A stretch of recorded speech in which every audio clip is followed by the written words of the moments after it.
Welcome students!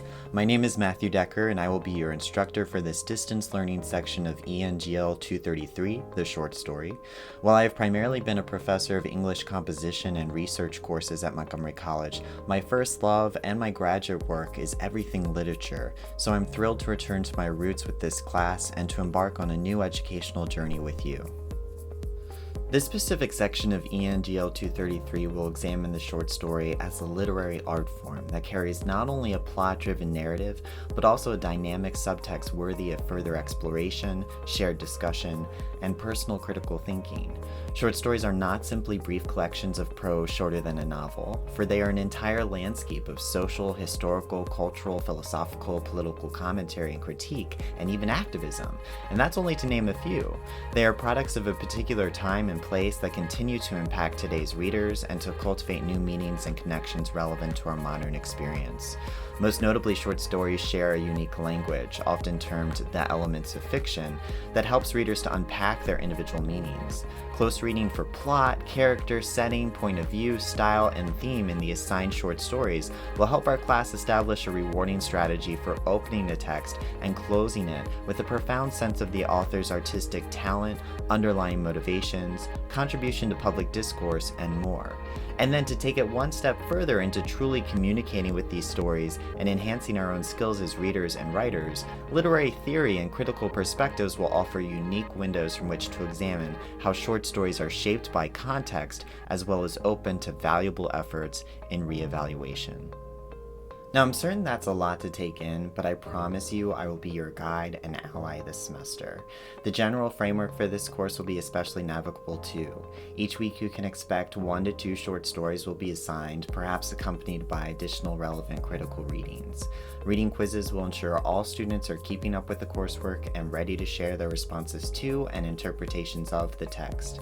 And while we're on the subject of reading, I feel it's important to share that this course is founded upon that skill. You'll be reading nearly every day of this semester for this course, and since this class is online, the work and your participation will be different from a face-to-face experience. For the most part, you'll be able to set your own participation schedule on a week-to-week basis. However, you should plan on spending an average of 6 to 9 hours per week on this course to complete your responsibilities, and that's equivalent to a face-to-face class. So while I would argue you have to love reading and be especially self-motivated and conscientious, one of the most significant goals for us is to endeavor to establish a traditional classroom experience in a virtual space, and that's tough. But participating in the discussion boards and responding to each other to cultivate conversation is essential. Please see the syllabus for additional details on discussion board post expectations and then response etiquette. Finally, multiple writing assignments will allow for each student to dive into a text and explore it in greater detail in a formal paper.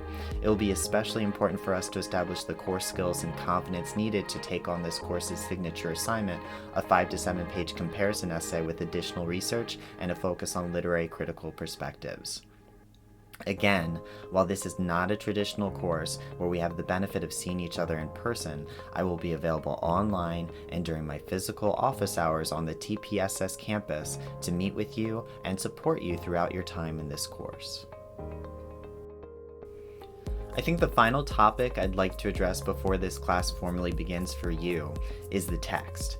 I'm aware that open educational resources are preferable in some contexts because they can be found online at zero cost, but admittedly, I have not discovered an online resource that includes all the topic areas and opportunities I'd like to offer my students in a short story class like this. Anne Charter's The Short Story and Its Writer, An Introduction to Short Fiction, checks off all the boxes for me as your instructor.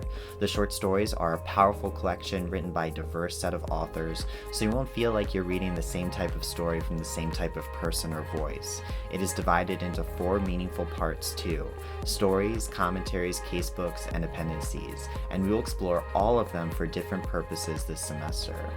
For those of you interested in when the stories were written, a chronological listing of the authors and stories is provided, and for those interested in reading stories that share similar themes, the thematic index to the stories and guide to the commentaries is a wonderful additional resource. Finally, much of our learning experience this semester pivots on the elements of fiction as well as literary theory. These can be challenging to understand without concrete guidance, and this text does a wonderful job of introducing, defining, and illustrating all. I think you will find that our text is a helpful teaching assistant. So that's a brief overview of this section of ENGL 233, the short story. I welcome you to the class, and I encourage you to continue on to review the syllabus and other Start Here module documents next. Have a wonderful semester.